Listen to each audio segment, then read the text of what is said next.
Howdy, partners! This here is Tofres Pazan with the iPadBoardGames.org review of the rootinest, tootinest poker dice game this side of the Mississippi.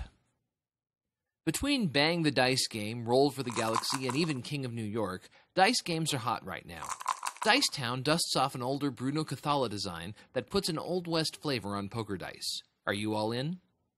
Dicetown has you competing with up to 3 opponents to amass the most victory points. This is done, as in all good Wild West games, by obtaining gold, land, and good old green. Each turn, each player will roll their own cup of 5 standard poker dice. D6 is marked with a 9, 10, Jack, Queen, King, and Ace. Each roll will claim 1 die for free. You can pay $1 per to either gain extra dice as well, or to gain nothing. You then roll all remaining dice until one player has a hand of 5 locked in. Once that happens, the other players get one more roll and are stuck with whatever comes up. You then pay a visit to the town. Whoever has the most of any given value gets the reward associated with that value. The player with the most 9s, for example, gets 1 gold nugget for each 9 rolled. The player with the most 10s takes money from the bank, and so on. The player with the strongest poker hand then receives a land card, drawing an extra card for each ace they rolled. If you manage not to win any awards at all, you can visit Doc Bad Luck and cash in what you rolled for various minor effects. The game ends when all scoreable items have been distributed. Whoever has the most points wins. Dicetown, like an unsuccessful Old West homestead, just doesn't come together.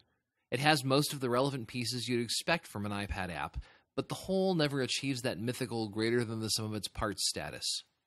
There is, for example, an interactive tutorial, of sorts. The tutorial focuses solely on strategy. It offers no rules explanation whatsoever, and the interface information it offers happens only by example. If you rely on the tutorial for an explanation of basic gameplay before or without reading the rules, you will get lost quickly.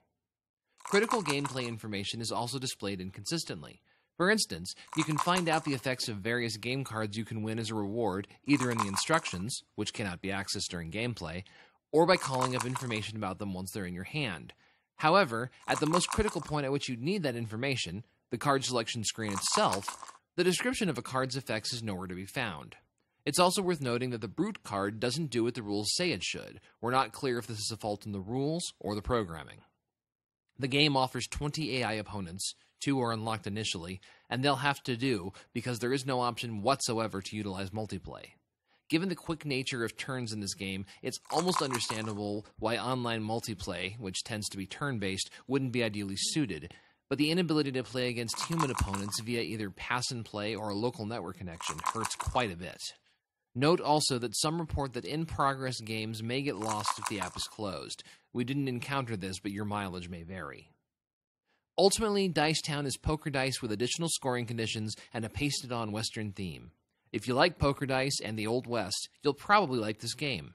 This app, unfortunately, is not ready for prime time. It lacks critical features one would expect in a modern game, most notably the ability to play against actual intelligence as opposed to artificial. The production values are slick, but if the game appeals, the analog version may be a better value.